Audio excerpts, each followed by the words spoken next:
Alright, Hatawera All-Star on the floor. Ang gagaling siguro nitong mga to. Ang gaganda ng mga costumes nila, guys. My goodness. Alam niyo ba kung anong mga ages niyan? From 50s to seniors. Ang galing. Tingnan natin ang kanilang mga hataw, guys. Alright.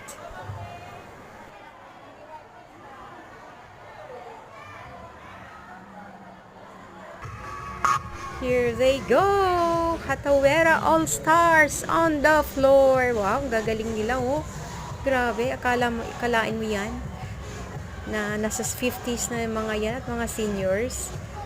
Gagaling naman talaga, no? Iba talaga yung nagagawa ng Zumba araw-araw. Kahit na nasa ages ka ng 50s, 60s, ay talagang humahataw pa rin, no? Kami ang pinakamatanda naming Zumba girl is 82. Si Ate Pilar.